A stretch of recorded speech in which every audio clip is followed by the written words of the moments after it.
vez más, bienvenidos al canal de Historias Paranormal. Ya sabes que si eres nuevo, bienvenido otra vez, y si no, gracias por regresar. Seguimos con las películas basadas en hechos reales. El día de hoy le toca a una clásica. Si no la has visto, yo te sugiero que la veas. Es El Exorcista.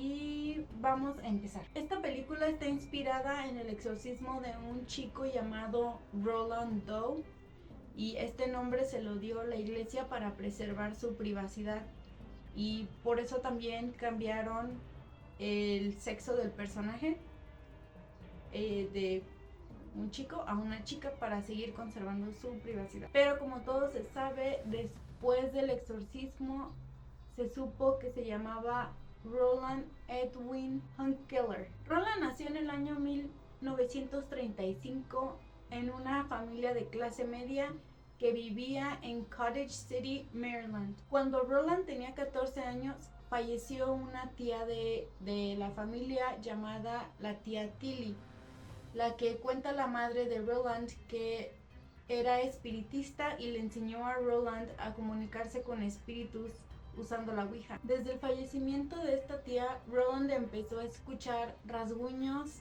y sonidos que provenían de las paredes de su habitación. El chico fue sometido a exámenes médicos y psiquiátricos, pero los médicos no encontraron nada. Desesperados los padres y al no recibir respuesta de los doctores, decidieron acudir con su ministro protestante, el reverendo Luther Schutzel, pero las cosas seguían empeorando. Recurrieron a las comunidades jesuitas de Washington DC y de San Luis. La persona que al final les ayudó fue William Bowdern, un jesuita que le practicaría más de 20 exorcismos al chico en tan solo 3 meses. Algunas de las cosas que pusieron en la película que realmente le pasaron a Roland durante el exorcismo fueron: hablaba en latín, de pronto le aparecían heridas en el cuerpo, le aparecían palabras malditas, y algunos objetos se movían sin que nadie los tocara. En las sesiones del exorcismo, Roland se comportaba de forma violenta, gritando, maldiciendo, y tenía tanta fuerza que se podía quitar sus ataduras o zafarse de sus ataduras. Roland Hunkeler afirmó estar libre del demonio cuando vio al arcángel San Miguel sosteniendo una espada de fuego. Después de todo lo que pasó, ya recuperado, Roland se convirtió en un ingeniero de la NASA y patentó una tecnología especial para que los paneles del transbordador espacial fueran resistentes al calor extremo, así ayudando a las misiones de Apolo en la década de los 60, que llevaron a los astronautas estadounidenses a la Luna. Roland Hunkeler se retiró de la NASA en el 2001 y siempre tuvo miedo de que sus compañeros de trabajo se dieran cuenta que la película El Exorcista estaba basada en él. La película se comenzó a grabar el 14 de agosto de 1972 y apenas empezaron a grabar se empezaron a escuchar ruidos, y algunos de los técnicos aseguraban ver sombras. El productor trataba de tranquilizar a la gente diciéndole que estaban sugestionados, pero pronto se correría el rumor de que la película estaba maldita. Y es que unos días antes de empezar la grabación se incendió lo que sería la casa de la niña poseída, y 3 operadores perdieron la vida. Todo se quemó excepto la habitación donde se haría el supuesto exorcismo. La grabación se retrasó 6 semanas. Parecía que el mal rato se había quedado atrás. Pero al segundo día, Max von Sydow, quien interpretaría al padre Lancaster, pidió permiso para faltar unos días al trabajo porque había fallecido su hermano. Días después, Linda Blair, la protagonista, también pidió permiso porque había fallecido su abuelo.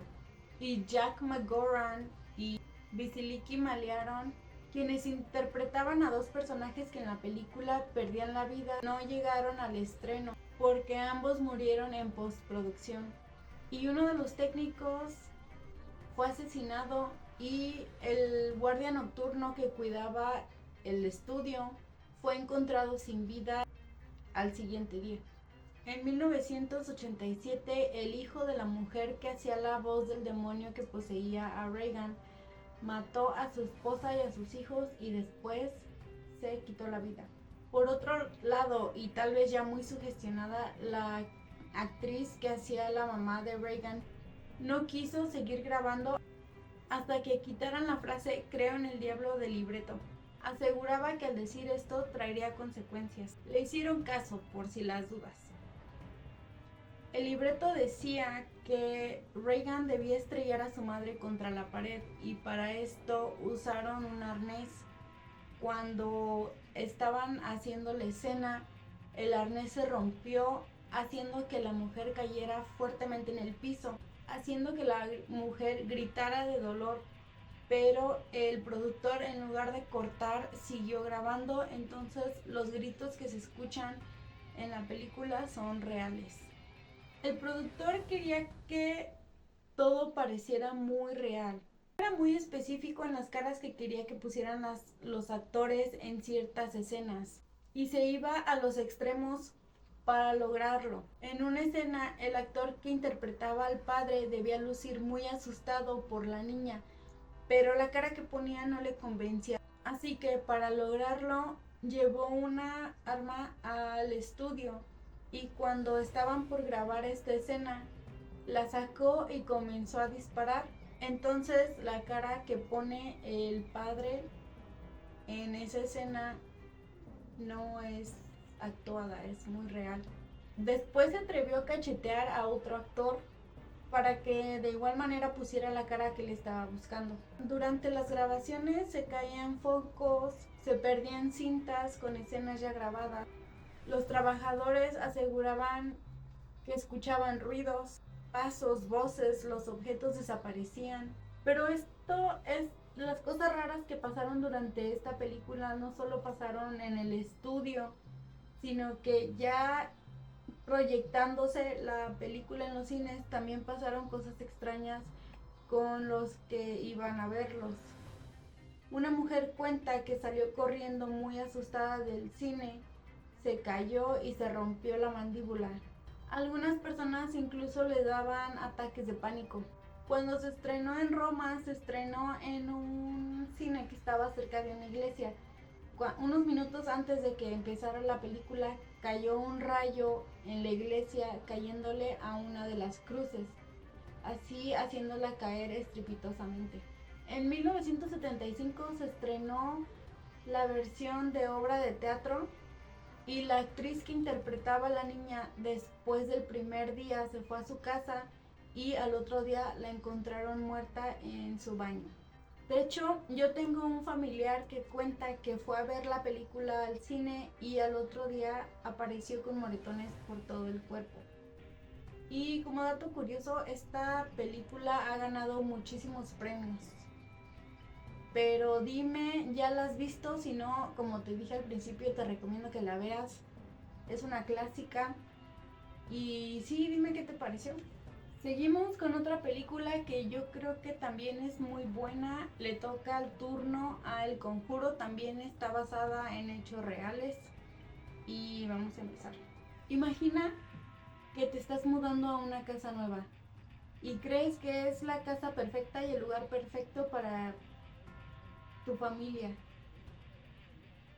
Pero pronto te vas a dar cuenta de que no es nada de esto. Esto le pasó a Caroline y a Roger Perron, quienes tenían 5 hijas y se mudaron a una granja en Harrisville, Rhode Island.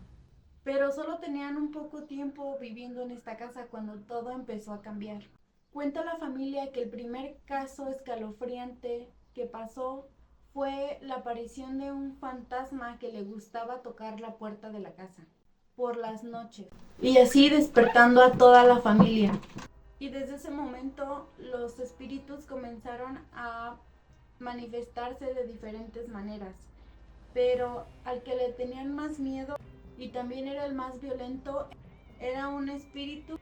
Se identificó en una sesión espiritismo como Betsabé y decía que quería apoderarse del cuerpo de Caroline, la madre de familia. La hija mayor, Andrea, contó que era posible que Betsabé creía todavía ser la dueña de la casa. Por eso, y quería apoderarse del cuerpo de Caroline para así sacarla de la casa y ella poder quedarse con las hijas y el esposo. Andrea también cuenta que el espíritu atormentaba a su mamá con el fuego. Se acercaba a ella por las noches y la describe como un ser de cara horrible y deforme, con la cabeza hacia un lado ya que tenía el cuello roto y no tenía ojos ni boca. Cuentan los vecinos que Betsabé fue una mujer acusada de brujería y haberse robado un niño para ofrecérselo al diablo. Más de 24 personas perdieron la vida cuando ella vivía ahí. Cuentan que vivía una miserable vida y falleció de vejez en 1885. Pero esto no detuvo las muertes. Solo porque ella ya no estuviera no significaba que la gente dejaba de morir. Después de esto hubo 2 desvivimientos dentro de la propiedad. Uno se colgó en el granero, un envenenamiento, un ultrajamiento y muerte de una niña de 11 años. 2 ahogamientos y 4 hombres murieron por congelamiento. Andrea dice que sus padres compraron la casa en el año 1970 y en cuanto llegaron comenzaron a ver espíritus. Ella dice que la mayoría eran tranquilos y algunos ni se daban cuenta de que la familia estaba ahí, pero 8 generaciones de familia que vivieron y perdieron la vida ahí antes de que ellos llegaran y algunos nunca se fueron de ahí. Cuenta que la mayoría de los fantasmas eran inofensivos, como uno que las niñas menores llamaron Manny. Él era un alma compasiva y creían que se trataba del espíritu de Johnny Arnold, quien se desvivió en el alero de la casa en 1800. Se aparecía para cuidarnos, cuenta, siempre en el mismo lugar, en el pasillo entre la cocina y el comedor.